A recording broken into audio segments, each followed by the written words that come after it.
Good morning and welcome to the Radware Q2 20 earnings conference call. I will now turn the call over to our host, Mr. Halborn. Please go ahead with your call, ma'am. Thank you, Jake. Good morning, everyone, and welcome to Radware's second quarter 2020 earnings conference call. Joining me today are Zisapel, President and Chief Executive Officer, and Doron Abramovich, Chief Financial Officer. A copy of today's press release and financial statements, as well as the investor kit for the second quarter, are available in the investor relations section of our website. During today's call, we may make projections or other forward-looking statements regarding future events or the future financial performance of the company. These forward-looking statements are subject to various risks and uncertainties, and actual results could differ materially from Radware's current forecasts and estimates. Factors that could cause or contribute to such differences include, but are not limited to, impacts from the COVID-19 pandemic, general business conditions, and our ability to address changes in our industry, changes in demand for products, the timing and the amount of orders, and other risks detailed from time to time in Radware's filings.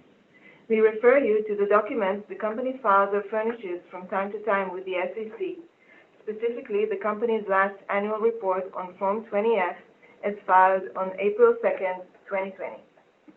We undertake no commitment to revise or update any forward-looking statements in order to reflect events or circumstances after the date of such statement is made. Please note that in August and September, management will participate in the following virtual conferences: the Oppenheimer Technology, Internet and Communications Conference, the Jefferies Semiconductors, IT Hardware and Communications Infrastructure Summit, the Colliers Institutional Investor Conference, the Jefferies Software Conference, and the Deutsche Bank Technology Conference. With that, I will turn the call to Zisapel. Thank you, Anat. We are pleased to deliver solid results for the second quarter, despite the unusual circumstances we find ourselves in. Radware enjoys strong business fundamentals, and this provides us with resilience during these times.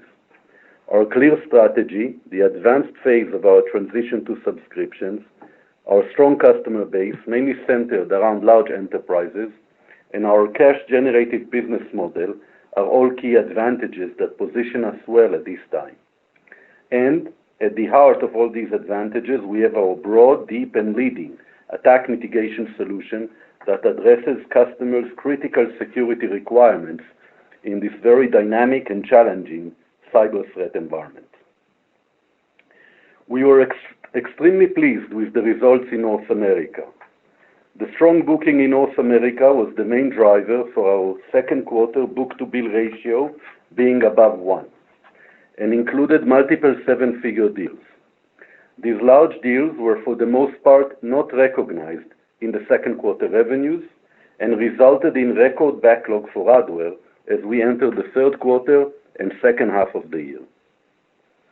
The health of our business is reflected in our annual recurring revenues, which boasted close to 10% growth compared to June 2019, driven by strong cloud and subscription results. We attribute much of the excellent performance in North America to the success of the initiatives we discussed with you in our February investor meeting. Our focus on the sales organization structure and scope, on operational excellence, and full engagement in our growth initiatives are maturing and yielding results, and we expect them to continue to do so in the coming quarters. Moreover, we implemented successful COVID-19 go-to-market campaigns, reaching out to our existing customers, partners, and addressing their current needs in a timely and resourceful manner. For example, a leading mobile U.S. carrier expanded its network to support unlimited data plans it offered its customers in order to enable the shift to work from home and other connectivity needs. This network expansion required a corresponding expansion of the attack mitigation capacity across their network. Another example is an e-commerce leader to whom we proactively reached out to discuss security for remote access, VPN, and video conferencing. Following this outreach, they selected Radware Cloud DDoS Protection to protect their corporate services. In Asia Pacific, we saw weaker demand, and we believe these markets currently face major disruption due to COVID-19 and lack the robustness of demand that we see in the US. Regarding our OEM business, our partners delivered very good results in the last quarter. Cisco booking continued to be strong, and our joint pipeline continued to increase. Check Point growth trend is gaining further momentum. In fact, the second quarter was a record quarter in booking through Check Point. Our strategic partners are instrumental in introducing Radware to new top-tier logos. Through these relationships in the second quarter, we added companies such as a global top 10 oil and gas company, a top 3 food and beverage company, and add-on orders from several Tier 1 service providers, among others. Our differentiated cloud offering enables acquisition of new customers through competitive displacement. The food and beverage company I just mentioned is an excellent example. They turned to Radware as the result of being under very persistent attacks using an attack vector nicknamed DNS water torture. It is difficult to detect and mitigate this specific vector, and indeed, the wide array of multiple layers of DDoS protection and other security solutions this customer was using globally failed to mitigate the attacks, which lasted over a couple of weeks. The Radware Defense Pro is capable of addressing such attacks through our unique algorithms, and as a result, our cloud DDoS service is unique in its ability to protect customers from this DNS attack and other sophisticated threats. To conclude, while there's obviously significant level of uncertainty going forward, taking a longer-term perspective, we are very confident in our business. We believe our cloud services and software subscriptions are set to grow rapidly on the strength of our leading data center and application security stack. Together with continued strong performance in North America, progress with our OEM partners, and continued strong cash generation, we are well positioned for future success. I will now turn the call to Doron. Thank you, Roy. In our last earnings call, we elaborated on our operational activities in the face of the COVID-19 extraordinary conditions, and we were hopeful it was a one-off commentary. Unfortunately, this was not the case, and the unusual conditions still prevail, so I will briefly address the current situation. I'm pleased to state that our organization remains resilient and productive, and our teams are committed to maintain high engagement and top-notch service. From mid-May, most of our headquarters personnel resumed working from the office, whereas most of our personnel across the regions continue to work from home. Customer service remained unaffected, and equipment deliveries were also generally undisrupted. With that, I will turn to the result of the second quarter. Revenues for the second quarter were $58.4 million, 3% below Q2 19 and in line with our guidance. Revenues from Americas decreased 1% from last year to $27.5 million. Let me remind you that there is an element of revenue recognition timing, so our geographic revenues do not fully reflect the underlying business trends that Roy just described. Revenues in the EMEA region increased 5% from Q2 last year to $17.7 million, and revenues from Asia Pacific decreased 17% from last year to $13.3 million. Recurring revenues as a percentage of total revenues continued to rise in the first half to 68% as compared to 64% in the first half of 2019, reflecting growth in our subscription revenues and increasing proportion of our total subscription revenues out of the total revenues. For the second quarter, it was specifically high, reaching 71% for the first time, compared to 68% for the second quarter of 2019. The total deferred revenues balance was approximately $173 million as of the end of June. Out of the total balance, 62%, or approximately $108 million, are due for recognition in the next 12 months. The total deferred revenues experienced only a modest increase year-on-year, mostly because of deals that were not yet invoiced and therefore are not part of this balance and reside in our backlog. With record level of total backlog, we expect solid growth for total deferred revenues for the September quarter. I will now discuss expenses and profit, all in non-GAAP terms. The differences between the GAAP and non-GAAP results for the quarter are detailed in our press release. Gross margin for the first quarter was 82.8%, reflecting product mix and higher proportion of subscriptions. Operating expenses in Q2 were at the lower end of our guidance at $44.1 million, up from $43.1 million in Q2 last year. The increase is a result of higher headcount expenses, offset predominantly by lower travel expenses. We ended the quarter with 1,121 employees, up by 63 employees compared to June last year. We continue to invest in the business for the long term, but are very mindful of cost control. Operating profit and margin in Q2 2020 were $4.3 million and 77.3% respectively. Net income for the second quarter was $6 million, or 13 cents per diluted share, in line with our guidance. Turning to the balance sheet and cash flow items, where we continue to demonstrate strength and stability. Net cash provided by operating activities was $18 million for the second quarter and $39 million for the first half of the year, up 36% from the first half of 2019. Our free cash flow was $15.4 million for the second quarter and $34 million for the first half, up 40% compared to 2019 first half. Last 12 months free cash flows was $54.3 million. We ended the quarter with approximately $443 million in cash and financial investments. Most of our cash is invested in highly liquid US dollar marketable securities and deposits. As for our use of capital, during the second quarter, we spent $5 million on repurchasing approximately 210,000 of our own shares. The remaining available capital of stock repurchase under our two outstanding plans is approximately $52 million.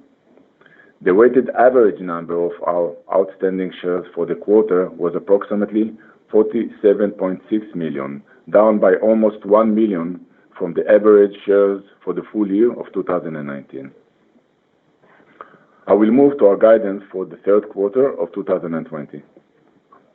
We balance our high conviction in the market opportunities, especially in the US and with our strategic partners, with our belief that the global economy is fragile and the high level of uncertainty. We expect revenues to be between $60 and $64 million. We continue to tightly monitor costs in order to deliver profitability while ensuring we still have all the required resources to seize the market opportunities when the economic environment is more supportive. Operating expenses are therefore expected to be between $44 and $45 million. We expect financial income to decline in the coming quarters, given lower yield on newer marketable securities. EPS for Q3 to be between 16 and 18 cents. I will now open the call for Q&A.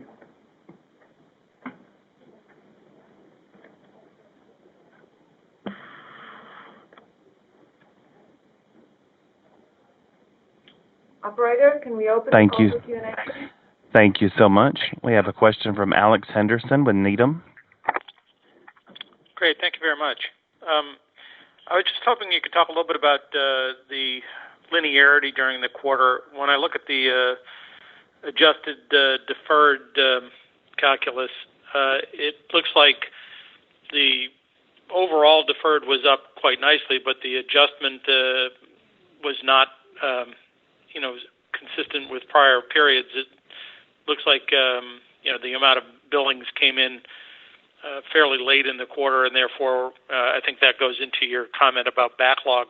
How big a nut was that, and how much of the linearity was very heavily back-end weighted, and therefore not into the not able to be billed? Yeah. So I think twofold. First, I think we started the quarter pretty good, and actually I think you see the result in our cash generation for the quarter. So some of the deals of April we were actually able to collect.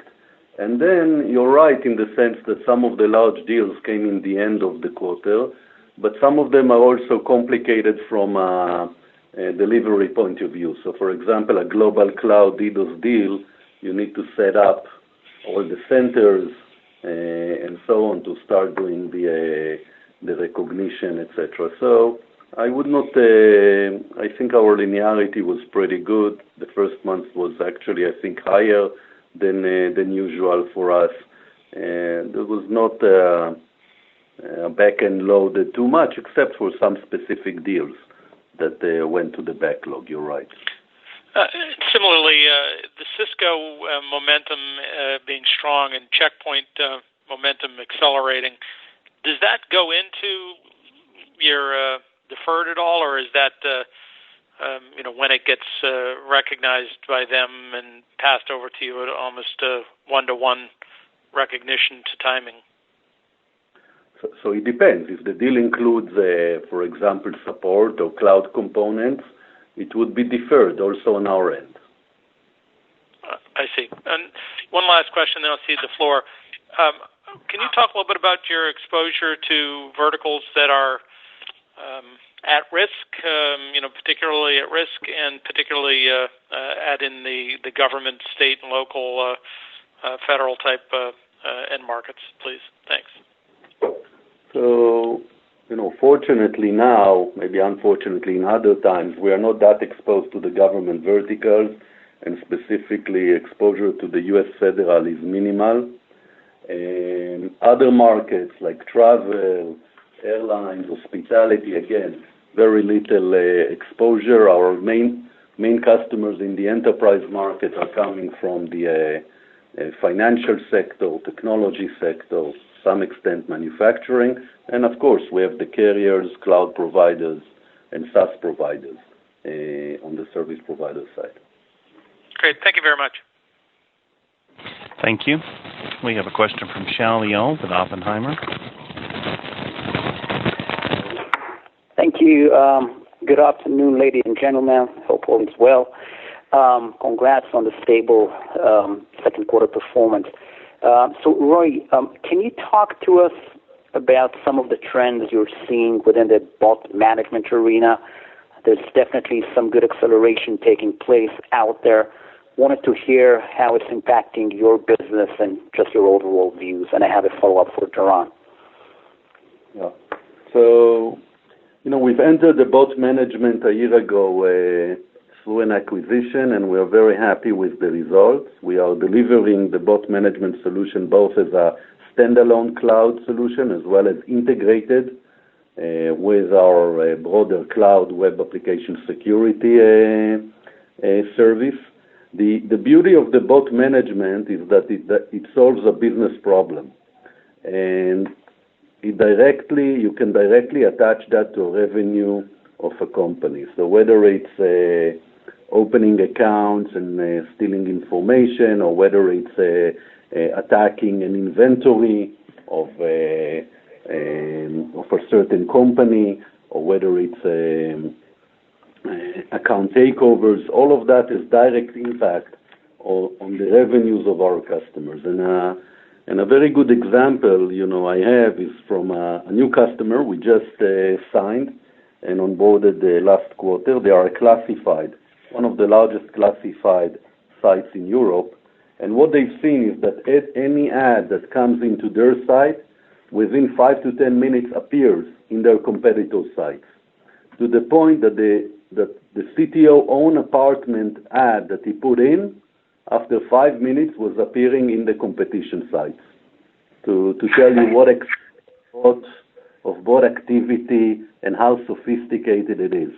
And then our ability to remove and block all those bots. And the test is very easy. It was just checking, enabling us, checking the competitive sites, disabling us, checking that the assets appear again, and so on. This unique, strong business value proposition, makes the purchase of a bot service almost straightforward. And what we see recently is that customers are ready to invest in bot management solutions as much, if not more, than they are ready to invest in the web application security itself. So it's definitely a very good market. We're growing very nicely there. It's part of the contribution to the growth in our cloud services and in subscription, and it's very, very complementary to our complete stack of application security capabilities. Understood. Thank you for that elaborated answer. And one for Doron. In light of your third quarter guidance, and I think also as we think about the second half of this year, the remainder of 2020, what's the current hiring plans, and how do you feel about bringing in the right talent given what could be a changing hiring environment? Yeah, so I will take the financial part of it and let Roy add some other comments on our AR plans. We mentioned at the beginning of the year that we plan to have roughly 1,150 employees all over. Right now, in the first half, we are in line with this plan. Started the third quarter, as said, with high plans to continue and to be ready for when the economic environment will be better, to continue with this plan. So from OpEx point of view, we are in line with this one, as I said, offset by travel. So all our OpEx are in a way aligned with the initial plan. So on the business side, as Doron mentioned, we continued with our plans pre-corona in terms of hiring. Specifically, we are increasing resources in the field, as we shared in February, and given the results in North America, we are even allocating more headcount requisitions there. And we are trying to take advantage of the period to hire good talent as it becomes maybe a bit more available in this time. So we continue with our plans, very big focus on the field and specifically North America. Understood. Thank you. Good luck. Thank you. Thank you. We have a question from George Notter with Jefferies. Hi, guys. Thanks very much. I guess I wanted to ask about the difference in growth rates you're seeing in APAC relative to certainly North America, EMEA. Certainly, COVID is a global phenomenon. Can you talk about what you're seeing in APAC and why the types of growth rates you're putting up are so different relative to other parts of the world? So we think in APAC, what we've seen in the market because of the steps that those governments have taken locally, I think the hit on the local economies was much harder than what we've seen in North America, at least to date. Going into isolation, going back, second wave, third wave, practically shut down a lot of business activity, and we've seen ongoing delays in those countries. In addition, I think internationally the governments were less involved in funding the business community than happened in the U.S. maybe, and as a result we've seen the business sector a lot of hesitation. It might be also that some of it is, by the way, related to our own execution, although it's hard to tell at this point. We're tracking our results as well as other vendors in the industry, and so far what we've learned is that the weakness we're seeing or the softness in demand we're seeing looks like a market and not a specific Radware phenomenon. Got it. Okay. And then I also wanted to ask about, sort of the work from home situation. If I go back to, for example, last quarter, I mean, you talked about having some business that was pulled forward because of the work from home traffic. I think you mentioned a particular project or deal on your monologue earlier. And then also, I think, last quarter you also had push outs related to airport shutdowns and things. But can you talk about sort of the puts and takes of COVID and how it impacted your business this quarter? Yeah. So I think first we saw some impact on a geographic levels. We just discussed Asia Pacific. That's one. Second, we didn't see as much the immediate build out of infrastructure needs like we've seen in Q1, like meaning remote access, build out or scale, and I need immediately to scale everything I had. That has lessened. What we did see is that people are starting to treat the remote access and VPN as a much more strategic asset than before. So if, for example, I mentioned this e-commerce leader, obviously they were focusing on protecting their production platforms all the time. And while remote access was important to secure, it was not as much as critical as it is now. So now we're seeing almost the second wave. It's not the infrastructure build out as much as this is a significant and critical asset that I have to secure very well, and we're starting to see projects initiated from the risk of availability of the of enabling work from home and protecting this infrastructure. So that's what we're starting to see. Projects that stalled in Q1, I must tell you, I don't know any one of these that was released. They are more tied to those segments that might be problematic. And together with our partners, what we've done, we've shifted a lot of the marketing campaigns, the messaging into securing this work from home environment and approaching the existing customers first, ours and our partners, to address this need. Got it. Great. Thank you very much. Thank you. We have a question from Andrew King with Colliers. Hi, thanks for taking my question. So I just wanted to dig in a little bit into the mix of new versus expanded sales and how that's been trending over the last few quarters given the COVID-19 impact. Yeah. So I think we are in a very unique situation. In general, COVID-19 tells you need to focus on your existing customers. It's hard to get introduced to a new customer, starting the engagement, building the trust when everyone is keeping social distancing. However, what we are doing, beyond approaching our existing customers and focusing on that, the fact that we have so large OEM partners with so many customers mean to us that their existing customers are actually new logos to us. And if you've seen my prepared remarks, I mentioned that even during COVID-19 environment, we are able to land extremely large companies, Fortune 100, Fortune 50, and so on, by leveraging our OEM partners and them being incumbent in those customers. So we didn't see a big change. We have some drop in Q2 in revenues from new customers.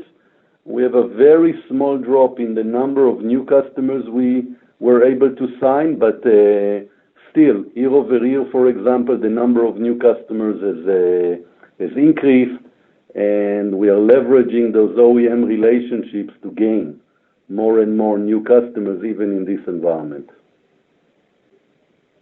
Great. And then just looking at the competitive landscape specifically within the ADC market, recently F5 has been sort of shifting their focus to applications, and A10 has been shifting their focus to 5G. Can you talk a little bit about how that changes the competitive dynamics of that $2 billion market? Yeah, in the market itself, I see less of this 5G focus or security focus by A10 or security focus by F5. I think still the majority of the revenues are coming from, ADC, deployments in the enterprise market for F5 and in the carrier market for A10. So I don't think the market for us has changed significantly. We are already, I think, for 3 or 4 years, when we were discussing the ADC market, we explained that we pivoted it to security applications around encryption and around the encrypted attack, around application security. And over there, I think that the trends are a bit more resilient. That plus the move of some of our ADC offerings to subscriptions, I think, are positioning us well. However, obviously, ADC is a less resilient market in COVID-19 versus security because people are deferring infrastructure investments. Great, thank you. Thank you so much. We have a question from Yi-Fu Lee with Oppenheimer. Hi, good morning, gents. Thanks for taking my question and congrats on the consistent execution. I have 2 quick questions, one quick one for Roy and a follow-up financial question for Doron. For Roy, we've seen elevated threats throughout the first half due to the COVID environment, elevated phishing scams, ransomware breaches, DDoS attacks. How is this, threat environment, translate into Radware's product offering? How in your conversation with CTOs and the CISOs of the world, how mission critical is, Radware holistic platform in this threat environment? Can you elaborate on that? Yeah. So thanks for the question. I think it's extremely critical. It's very clear to the very large enterprises we're dealing with that really protecting at a very high level presence, especially now their business is at a high risk. I'm talking only on the very large SaaS providers of the world that rely on us to protect the data. It's a binary, they have to be up in order to get revenues. Even if you take those manufacturing companies I've mentioned, today a lot of the activity, the promotions, a lot of the direct customer relationship, shipments around the world, all of it is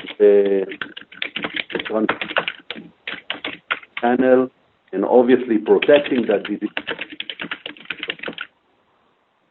So the fact that today, if you have an application, whether it resides in a cloud or on your private cloud, we can protect in the public cloud the workload itself. We can Kubernetes environment your application is built on. We can front end with web security protection your public infrastructure, and on top of that do the denial of service protection. And last but not least, if they're attacking you at the application level with automatic attacks, we have the bot security. It's really a very, very broad. I actually don't know of any company today that offers a broader application and data center security solution, and very, very deep. Each of the components that I talked about is built from the ground up, dedicated to that threat, with a lot of use of algorithms, machine learning, behavioral, you name it, to excel in what they do. So I think the offering is critical, but more than that, extremely effective in what it does day in and day out. And I think our customers are seeing that and telling us and other colleagues in the market about that. Got it. Thanks for that detailed color, Ron. And then a follow-up for Doron. On the cash flow, again, another quarter of great execution.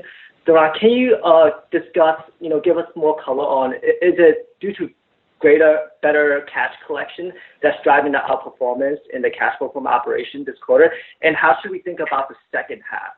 And then if I could just squeeze one more in, Doron, on the Checkpoint relationship, it seems like, there's record bookings this year. I know, it's too early to tell. Do you foresee this to translate into kind of like a Cisco relationship going forward? That's all I have. Okay, so I'll take the cash flow. So we don't guide the second half.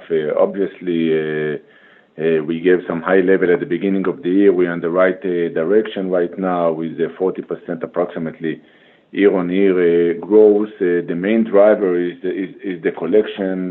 Some of it is related to the nature of the business. Roy mentioned that in this quarter we got some 8 big deals in the U.S. So in a way, the nature of the business and the fact that some of them are big customers with a nice subscription allow us to gain some of it, but I cannot refer to the second half. The first half was very good in terms of collection issues.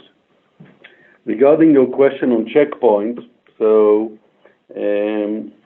we are saying here in regards to that all my sons, right? We can grow Cisco and we can grow Checkpoint independently.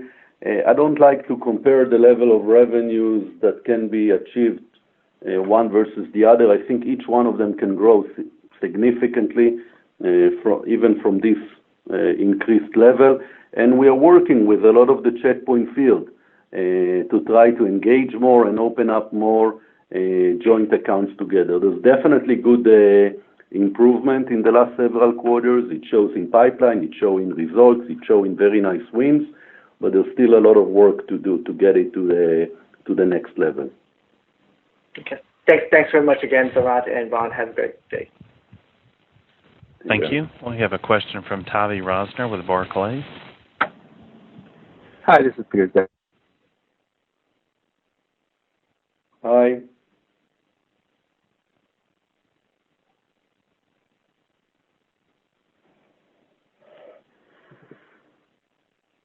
Jake, we seem to have lost Peter. Okay.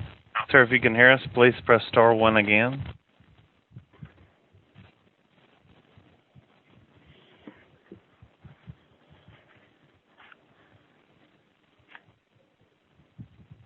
Okay, so let's conclude. Okay, everyone. Thanks a lot for joining us today and have a great day. Thank you. Thank you. That does conclude the call. You may now disconnect.